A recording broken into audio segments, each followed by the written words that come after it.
I'm delighted to welcome today a very interesting gentleman called Geza Terjanyi. And I'm reluctant to say where you're from, Geza, apart from the fact that you're in the UK, because you're here, there, you're everywhere, and you're talking about all kinds of things. So I'm going to be led by you now on what we talk about first. Good morning, very early morning for me. Yes, thanks for the invite, and also appreciate there are very few that have been interviewing me over a period of time that I've been now a campaigner, which is now on April the 1st will be the 10th anniversary of what woke me up to the media, to the government, to bad government, when my house was fractured by the very first frack in the country on April the 1st, 2011. So this coming April will be 10 years that woke me up. So previous to that, I was a kids entertainer, DJ, nearly 30 years, very successful, working 7 days a week, absolutely loved it. Like I said, April the 1st, I was in the office in the early hours of the morning. The very first fracture by a quadrilla that I felt 5 miles away from the site. So the very first fracture in the early hours of the morning, we had an earthquake in Lytham near Blackpool, put cracks in my house. I was very excited because you don't have earthquakes in Blackpool, and I felt it, and we were led to believe it was a natural occurrence. About 4 or 5 months later, just like we're doing now, I found about this thing called fracking. Right now it's COVID. I tapped, and like many people, I tapped into the internet and found out that it was the very first frack. It was very, very dangerous. It was going to contaminate our water. What I also realized, with it being the first one, and it was where I was living, that if I worked hard, that we could stop fracking before it began. A long, hard journey. We managed to close the 4 sites that had already been passed by one man, who was called Stuart Perigo at Lancashire County Council, a planning officer. He'd just written these 4 sites off. They were already drilled. They were already ready to be fracked, and we closed all those 4 sites over a period of about four years. And the very first thing we did was to get it in front of the planning committee. So we found a way to have a voice, and that's exactly what we're doing now. What we've done is turned all those 4 sites back into fields. So those 4 fracking sites that were ready to go are now back into fields, and there is no fracking in this country. All right, and that's down to a community. And what we did then, I'm doing now. So that experience I've gained over those 10 years. Now the price it cost me, and the effort that it cost me my home, cost me my wife, and cost me my job. I never said to anybody feel sorry for me, because now I'm a full-time campaigner and I enjoy this, and I'm empowered more with this than I did when I was doing the kids entertaining. I had a good life. I have a good life now. I had a home and everything else then. I have all that now, just don't have a home. So what it allows me to do is do this 24/7, and I'm a committed campaigner now for the rest of my life. Now I know there's a problem. So what I'm doing is bringing all the experience that we've done back in the fracking, fighting the fracking, to fighting COVID. And what's really good is, well, number one, it was a Tory government all the way through. And remember, fracking was passed by a Labour government, so this isn't just one side. This is both sides of the house. We stopped fracking, yeah, for the whole country, because they wanted to frack 2/3 of the country. So it's a Tory government. It's 10 years. It's 10 years of experience now that I'm bringing to this, and I seem to have a flair for it, and I cover a few bases that you need. You know, that square peg round hole. I cover a few things, but this government is very, very lazy. That they're using the same tactics then than they're using now, and that's why I can see things coming. And what I want to talk about a little bit today is about the position that we're in now, about the infiltrators. I don't want to make it totally about that, but we have to be very, very careful. It damaged us at Preston Year Old. We were one of the most successful groups in the country. The only group that was probably matches at the time would be the ones in Scotland that got rid of Jim Radcliffe. Jim Radcliffe wanted to do one of the forms of fracking, which is called underground coal gasification, and a small group of people in Scotland got rid of the richest man in Britain and sent him packing. He got sent down here, and then we had another campaigner down here that shut him down again. So we've got rid of the richest man in Britain, and you know, we're not going to be bullied. I know we can beat these tyrants. I know we can beat Bill Gates. I have no doubt about that, because I know there's people like me that's in this country. All right. And we don't need thousands. I'll always go for quality over quantity. If you've got quality, you will always get quantity. And that's what that's where we are now. What I am praying and absolutely pleading for, and I don't do that on bended knees very often, is those people that do know what they're doing. I'm looking for legal teams now. When I was in fracking, I found it very hard to find legal teams. I was cut off. So right now I'm trying to find a legal team. I've now been arrested 9 times. I have got very good cases. When I was arrested, I was armed, well, the last 3 times, with a memory stick. And on that memory stick has got evidence to be my defense. So they arrested me for whatever they're going to arrest me for. So whether it's, you know, a group of 6 or incitement or illegal gathering or whatever, I now have a memory stick always in my pocket. In fact, sometimes I have 2, just in case I lose one. So I'll pass it on to somebody else. So that's where we are now. So like I said, legal cases, never had any media. The opposition and the Greens were part of the opposition as well. I could go into so many facets with what's going on here. My experience now is literally what I bring to this is what I've experienced already. And it is experience. It's not just hearsay. It's not just chatter. It's not just bitterness. It's absolute experience of who the enemy are, who the infiltrators are, and the government and the elite control many of the leaders, including our Prime Minister. And that's what we're having to face. But it's not unsurmountable, because we have got more people that are fighting them than the amount of people that we're actually taking on. I mean, Matt Hancock is one, you know, delusional man. We can actually decimate him. What I'm attempting to do, and others are attempting to do, is to get him in court, because they can lie in the media, and the media can flannel as much as they want. When we get him in court, then they face us, and then they have to tell the truth. Obviously, then it's perjury if they don't tell the truth, and we can prove that, you know, there's enough evidence out there now to show that the COVID fraud. So hopefully that's brought us up to date to where we are now. So I don't know if you want to ask another question. You mentioned that you're looking for a legal team, but isn't there a legal case already going through with Dolan and Bernassia and such?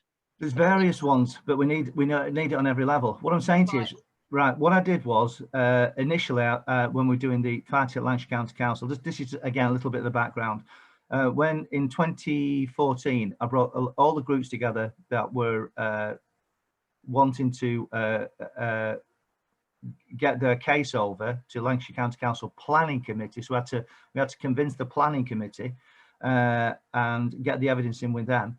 So first of all, pull the groups together to get as much evidence as we could in, so a legal team then could win a judicial review. Now, because we were infiltrated and I was, believe it or not, put on the outside over a period of 6 months after we were in a winning position in January of 2015. When we were winning 5-1 on the vote of the Lancashire County Council, the chair allowed Quadrilla a deferral, and so we had to rejig again and do it all again in June of 2015. In that period of time, I was ostracized and lied about and put on the outside, meaning all the evidence that we needed, that we would have added on in the January, wasn't all there. So when I came to the judicial review, we weren't armed with all the evidence. What I'm doing now with this, with the memory stick, is I've learned from that lesson, meaning if I do get arrested, if we do go to court, I've already done everything I need to do to give a legal team the best chance of beating Boris Johnson, Chris Whitty, and Matt Hancock, and Boris, you know, the whole lot. They will win in court because I've already done all the background. So I've done the letters of notice. I've done the letters to and contact with Chris Whitty and the others to get around the table and let's find a solution. I was outside Downing Street for 55 days across the road from Downing Street with a board on there saying we're going to be here until we speak to your experts. Putting Boris Johnson on notice for the hydroxychloroquine. This was back in October. Sending him an email and a letter saying that with information. If you do a letter of notice, you always have to give backup. You have to give evidence, and that evidence was about hydroxychloroquine, the fact that it was dismissed and undermined by a thing called the recovery trials. And what they did was overdose people with the hydroxychloroquine and to undermine it. And I actually had Chris Whitty on video. This is a good thing. I had Chris Whitty on video mentioning the recovery trials. So which shows that he's absolutely knew about it, but used it as evidence. And even the Lancet had pulled this report, proving, because it was proven that it was manipulated to undermine hydroxychloroquine. Now, for those people that don't know, hydroxychloroquine and ivermectin, and I've got good news. I don't know, I'm going to ask you in Portugal in a second. I don't know if you know. I want to see your reaction if you don't know. So you've got hydroxychloroquine, ivermectin, and other treatments that are actually prophylactic, meaning it can stop it. So if you take it, you won't get COVID. Believe it or not, if you believe in COVID or not, let's look at the treatment. I look at it that way. That's if if people are going to believe COVID, then let's give them a treatment. So they'll, so there's ivermectin, hydroxychloroquine.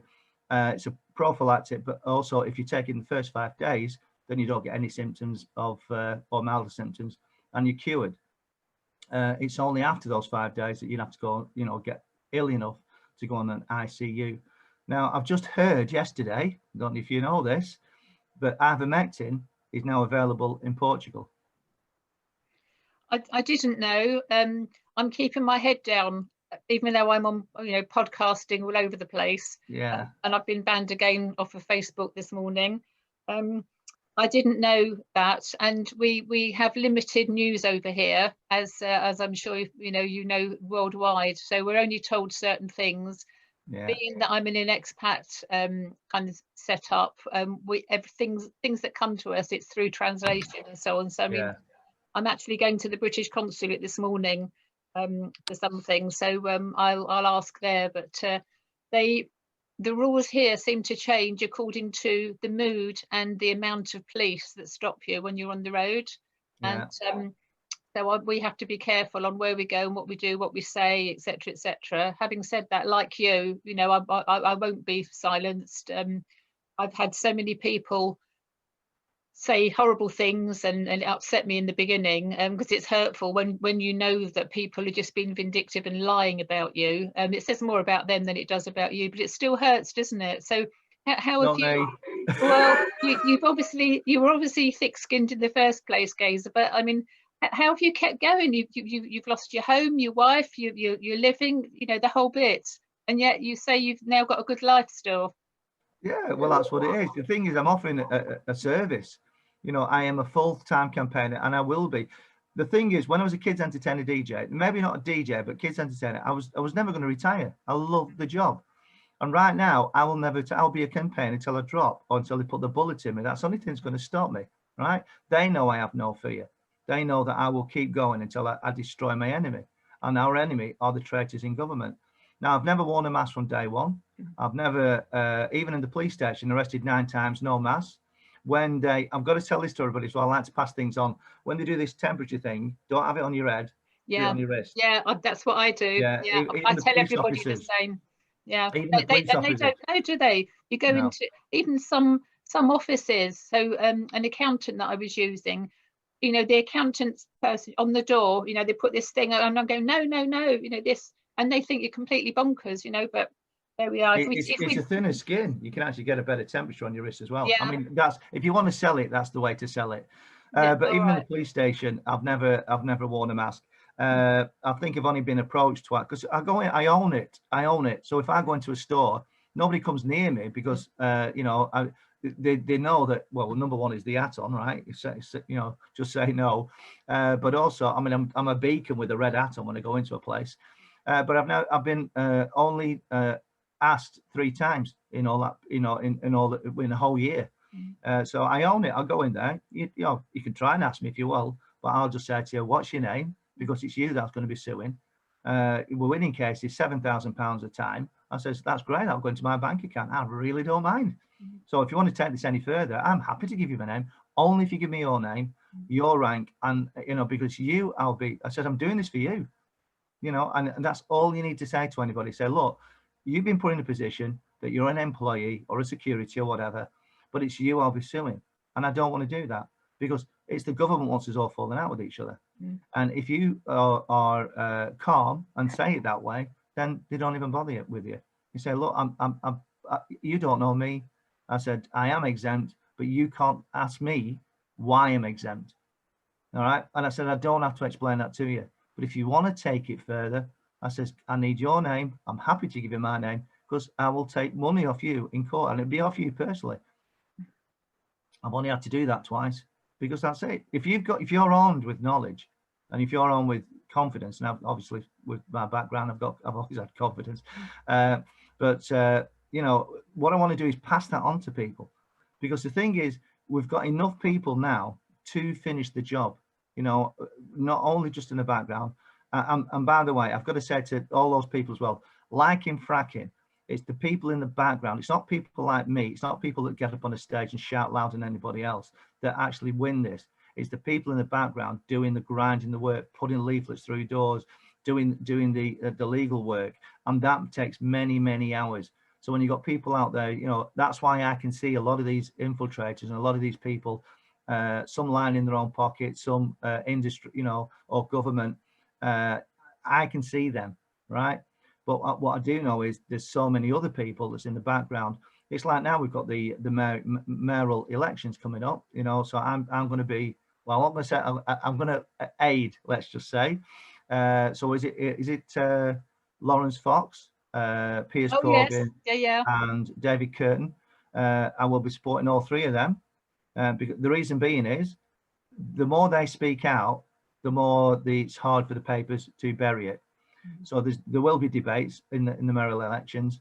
So I will be aiding them in an imaginative way. Let's just put it that way. So we've got 5 weeks to go. And April the 1st, I mark every single year. So April the 1st this year will be no different.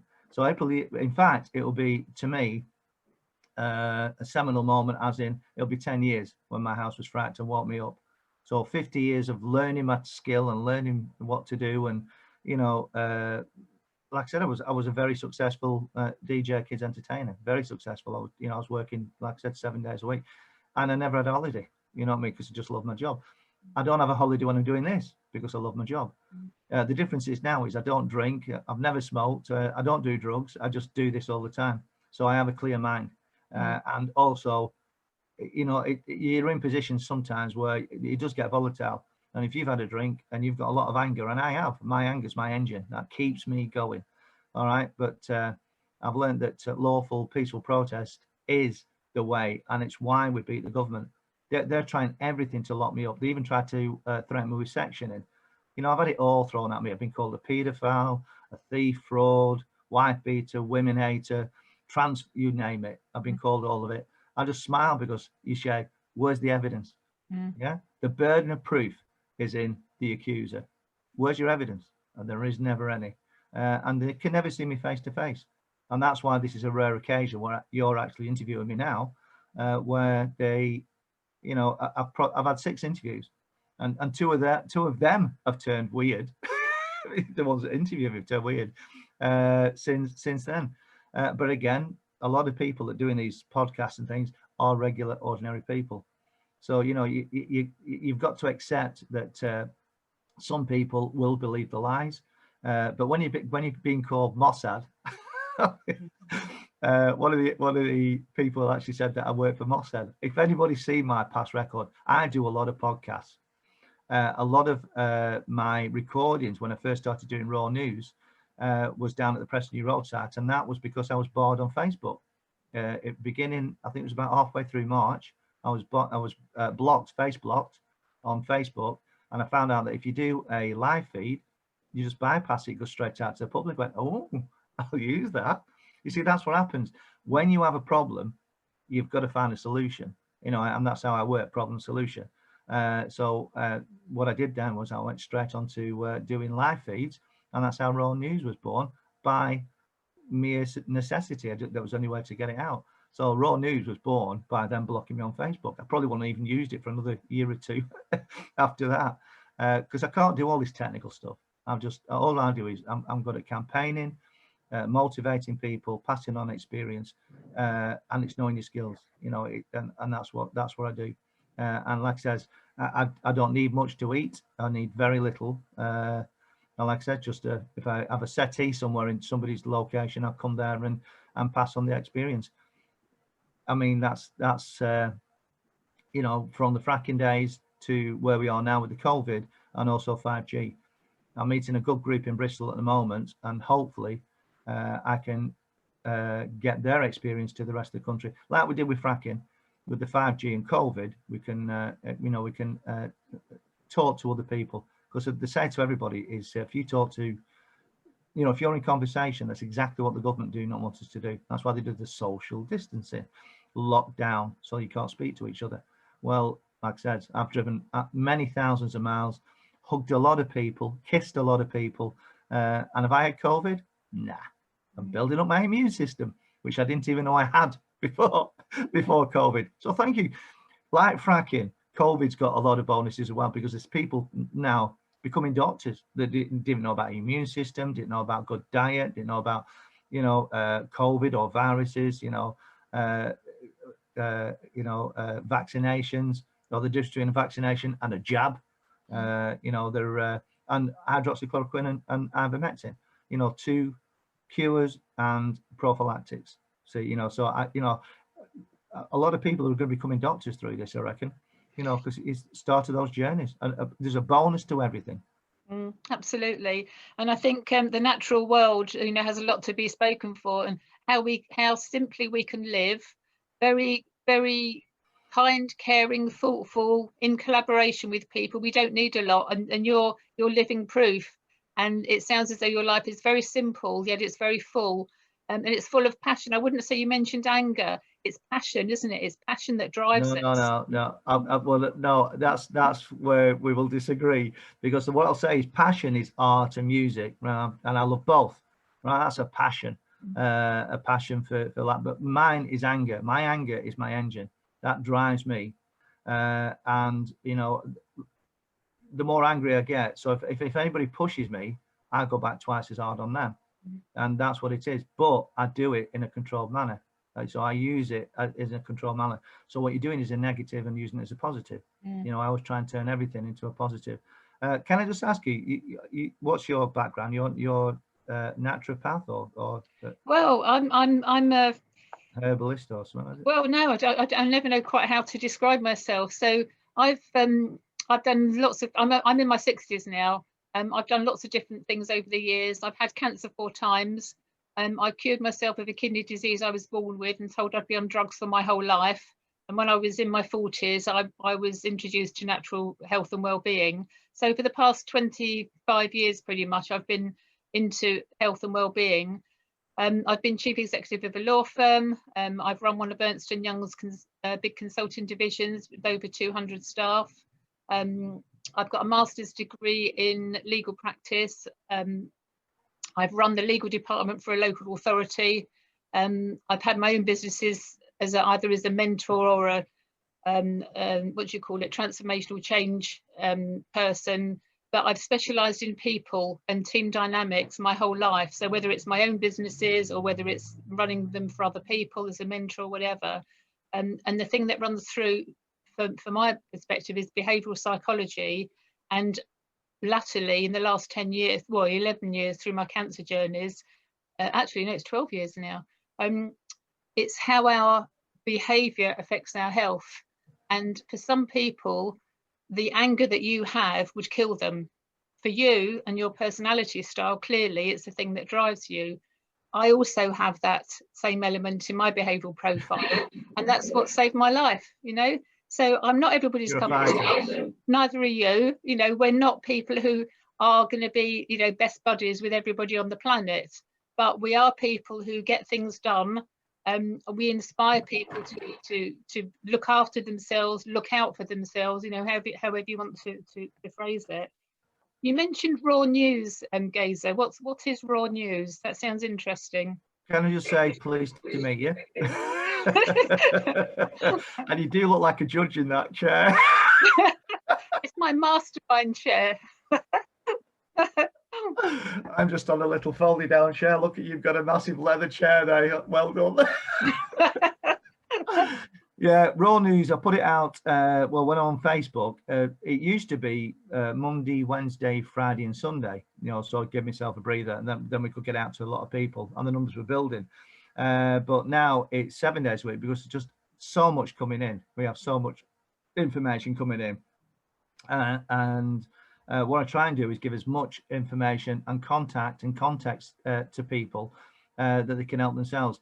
Now, raw news, I would say, is really to inspire people and just give them hope, because right now is, you know, and another thing is it's using a tool that we're having to use now, like we're doing now. You know, I'd rather speak face to face. You know, when I do, you know, speeches and things like that, you know, I say to everybody, let's have a mass hug.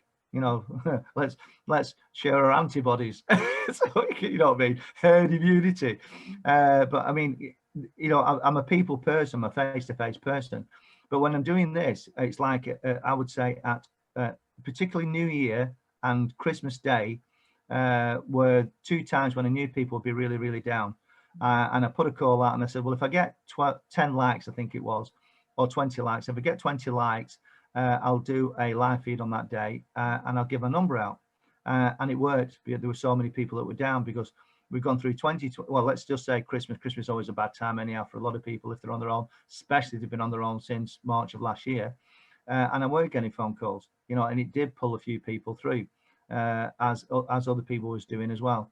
And then on New Year's Day, I was thinking, you know, we at midnight, you know, people thinking, good God, I can't do 2021 the way we did 2020. You know, I can't go through that again. So I did exactly the same thing, and it worked. You know, it pulled a lot of people through, and that's where people with strength, and I have got a will. I've got a very, very strong will. Is to pass that on to other people. You know, and pull them through and those dark moments that they're in. So now I know that I've got to do one every day, and that's why Facebook keep blocking me. I've had 29 blocks since I would say mid 2017. 29 blocks, you know, for a month at a time. So I'm well versed to finding ways around it. I never drop my head. I just go, oh, that's another one. I'll find another way to hurt you, and that's what you do. You just find another way. And right now I've got 9 cases. I've got 6 acros.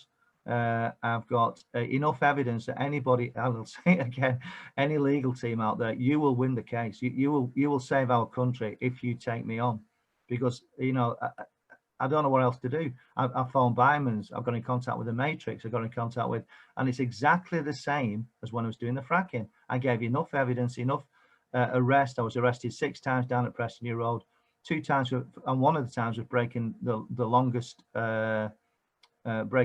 injunction down at there, and Quadrilla wouldn't take me on. Even when the police said they had me banned to rights when on top of a van. It was the first time I'd done a van, sitting on top, which is called a thing called truck surfing, or you know, and I was on top of a van with a chair. Always do it with dignity. And the police said they had me banned to rights, and Quadrilla wouldn't take me on in court. Boris Johnson, Matt Hancock, Chris Whitty will not take me on in court. They won't. I've got the first one in May, on the 28th of May, which is, I think it's a plea hearing. And that was from the 19th of September last year. It took 6 months to get it in court. How many of these other people are in court within like 2 or 3 days or within a week? Yeah. And then it takes 6 months for me to get into court for May. Then it'll get battered into probably August. But the thing is, I will then get that evidence in court that I've been putting forward. And the main evidence is, you're going to love this. The main evidence, the very first thing I did when I went down there, I videoed all the police officers in the back of the vans with no masks on. Right? So how many officers in the back of that? 9, a driver and a sergeant in the front. And they had no masks on, less than 6 centimeters from shoulder to shoulder. In the smallest container, you know, let's call it a container, smallest container you could pee, you know, space you could pee in, and yet none of them were dying from COVID. Not one officer had died from COVID, and we had that from the Freedom of Information. So I had the video evidence of July, August, September, until whenever they started wearing the mask.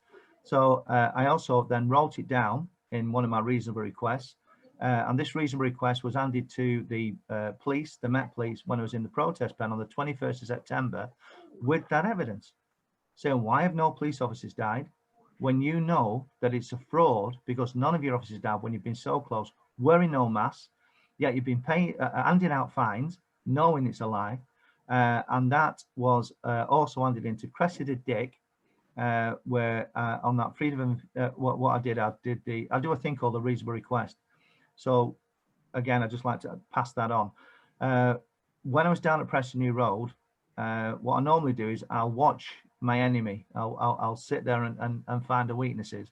So for the first 2 or 3 days, I sat in my little folded down chair. I'll show you, you know, the little garden chairs, a little folded down chair. Oh, lovely. So I used to sit down outside of the road. I've done the same thing down at Downing Street. So I'd sit there, and then I thought, oh, this fence, the Irish fencing, this fencing used to come out into the middle of the road, and then the ends were open, so they could drive in along the road into the site, then drive out the other end. And I went, that's something I can use. Now I knew that the police would say, ask you when you first turn up. They're doing it now. They're doing the 4 E's. Is it the 4 E's? Where the engage. They speak. Well, first of all, they ask you why you're there, ask you your name, the engagement. Then I forgot what the 4 E's are anyhow. But what they do is they speak to you. They've got to find out why you're there, your name, why you're there, how long you're going to be there, and how many people are going to be there. Then they go away, assess it, and come back to say, oh, you're going to be there 2 hours. We're happy with that. You know, there's not going to be too many people. We can police it safely. So health and safety sort of thing. So I use that. And it's called a reasonable request. So they have to listen to that reasonable request. So I wrote it down, and that would then be my defence should I get arrested further down the line. But it also had evidence in there that I could use later in court. You know, when they read your rights. So the very first one I did was I said I've phoned up Lancashire County Council, and I've said I'm going to stay here until they come down. So that gave me the length of time. So when the police said to me, how long are you going to be here? I said, well, when the Lancashire County Council comes down here. What I also asked them was that Lancashire County Council come down to the site and say that this Harris fencing that goes across the road allows 2 lines of traffic through, because there was traffic management either. So there's only one row of traffic will go through from each direction at one time. So red come through, then the other way. But what it didn't allow, and this was a blue light road, was that ambulances or any emergency vehicles, because there's a blue light road. So I said, this fence needs to come through so we can let two lines of traffic through, so we can have a gap, so in case of breaking down. So this is a health and safety issue. So anyhow, the first day I took 5 hours out of quadrilla. I went, oh, this reasonable request works. So I've used that ever since. So down at London, when I was doing it at the protest pen, on the 21st forwards, on the 21st, a letter was handed over, a reasonable request was handed over to Cressida Dick, the head of the Met, saying that you know this is a fraud. Why are your officers arresting and harassing the victims and not arresting the crooks who are putting these laws in? Right. So you know it's a lie. All your evidence is that none of your officers are dying. You're in your back of your vans. You're meeting with the public that you believe to have COVID, yet none of your officers are dying. And the questions I asked were, basic things. Where the first one was, how many officers have died in the Met? Washing facilities, close proximity. I also said, put it into a later one, the fact that Cressida Dick should be sacked or certainly suspended for incitement when she said to embarrass people that aren't wearing masks. I actually videoed her. I actually followed her and videoed her while I was asking that question. I said there are it's either 3.4 million or 5.4 million asthma sufferers. That's just one, which I am. I'm not a severe one, but I am. That's in this country. So they could be attacked. You've incitement against and disability discrimination against these people. You should be sacked for what you've just done. All right. And then the other one that was in there was the track and trace. The police do not trust the track and trace. That was in a Sky News report. So that was also in the letter. So when I'm saying to people, that is just one level of evidence that we could take to court to take on Cressida Dick and Chris Whitty. So we've done the whole thing. I was also arrested in the same place as in Patrick Vallance with the same evidence and in a brown envelope. I was arrested in 10 Victoria Street, where Patrick Vallance, one of the chief scientific advisor, is in the same building as the deputy police commissioner, who just happens to be the head of the terrorist division, that said that bring new laws in against people like me. You know, the people campaigning, and as you know, they're trying to take away our civil liberties. I was physically arrested and pinned to the ground and handcuffed in 10 Victoria Street when I was delivering the brown envelope. So this evidence is in the police possession. Now, what I've said to them is, why are you not investigating the crimes that are on here? And one of them, you can check this yourself, a guy called Albert Burgess gave three exhibits, and one of them with the Supreme Court, proving that Chris Whitty, Vallance and Matt Hancock had deceived Parliament, and they should go to prison. And that was on the memory stick. And the last time I was arrested on the 11th of January, again, it was on that memory stick. The police officers, I actually was telling them off in the police interview. I never had a solicitor when I went in there. I knew that if you went in there with no solicitor, then you could have the CD. So I've got 2 CDs of my interviews. And on the last one, I was telling them off. And they said to me, they said, we've seen your recording of when you was arrested on the 11th of January, and you're smiling like a Cheshire cat. We've never seen anybody so happy to be arrested. I said, well, I knew what I had on me. I knew what I was armed with. And that is evidence that you are not doing your job. And I was basically telling them off in the interview. Now, the last interview, they didn't give me the CD. I wonder why. Because I literally said to them that I don't need a solicitor because everything I'm telling you is the truth. I have evidence there that you need to be investigating. And how I sort of corralled them into a corner. Well, somebody said to me, they says, if you've got something on a memory stick, they won't accept it as evidence. You need it written down. So I went, well, how can I find a way around that? So what I did, I made sure that the last time I had the phone on me. Normally I would pass it to somebody else, but I kept the phone on me. And which means if they were looking at that and use any of the evidence off that phone, it's digital. So which means they'd have to use this as my defense, which is digital. So I painted him into a corner. And his words, and well, there was the 2 DCs that took me down to the door at the early hours of the morning. I was interviewed at 1 o'clock in the morning. I was there for 10 hours. And then at the end of it, they says, Geza, you've given us a shed loads of work to do. So I went, I know, do your job. This is not my job. I don't want to do this. You know, thousands of people going down to London don't want to do this. But we have to do this, and we have to protect you because you can't protect yourselves. You know, you're going to get, your boss is going to vaccinate you with something that's going to, pardon me, threaten 2% of your force with various illnesses. Right now, you've got no deaths in the force. So your boss, Cressida Dick, wants to inject you. Yeah. And we know with the evidence, the CDC evidence and the world, that we know that 2% of the people will have horrendous side effects from these vaccinations.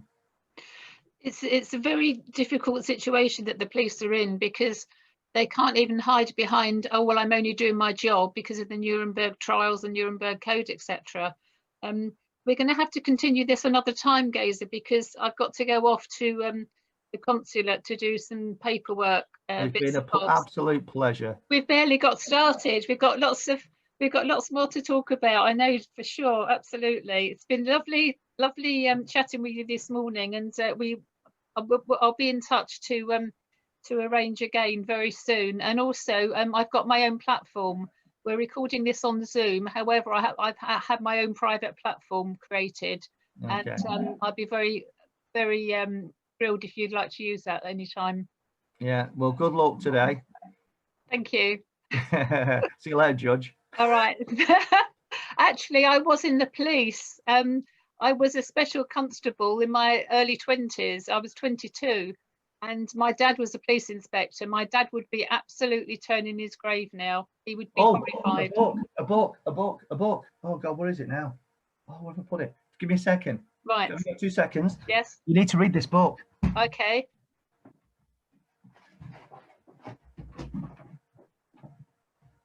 Right, so Geza's going off now to find a book. Meanwhile, I'll just find a photograph. Where are we? Let's you ready? Disappear. Right, well, I've got something as well to show. I'll show you yours if you show me. I'll show you mine if you show me yours. Watch your mouth. There's 2 books. Okay, Undercover. undercover. Yeah, Undercover. The Enemy, Undercover. Okay, the true story of Britain's secret police. Okay. Right, and this is bang up to date. This is literally now just been released. Nut and Gut. I can't see who that's by. David Eden. David Eden. Okay, and what's the subtitle there? Read it out. It's absolute corruption in the Met Police. This is explosive. This is, everybody needs to read this. Absolutely explosive. It's called Nut and Gut by David Eden. A damning account of racism, homophobia, sexism and corruption in the UK police. Nothing has changed. And it's brilliant. It's absolutely, I've read the first 40 pages. This is dynamite, and this is just the first one. This is going to expose the Met. This is huge. And this is what's happening now.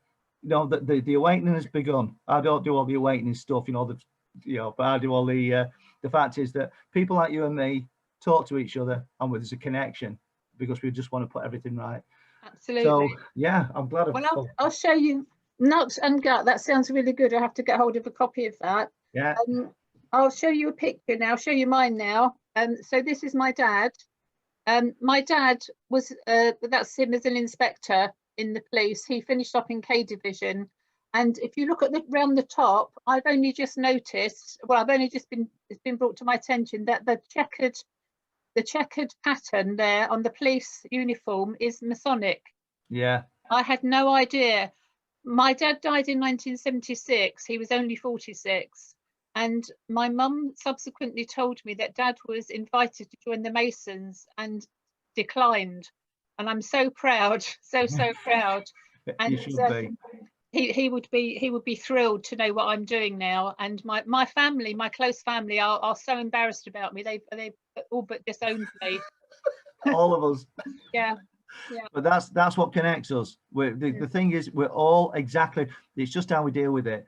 Yeah. But I think it's our strength, it's our belief, and it's just that damn well determination. But what our backgrounds is, we've got a connection. We are all of us that are doing this now are connected, and that's it. And we will not be stopped. We're a formidable force now. We just will not be stopped. This will end, and it'll end this year. And it will end positively. The best is yet to come. Oh, by far. We'll talk again very soon. Thanks a lot.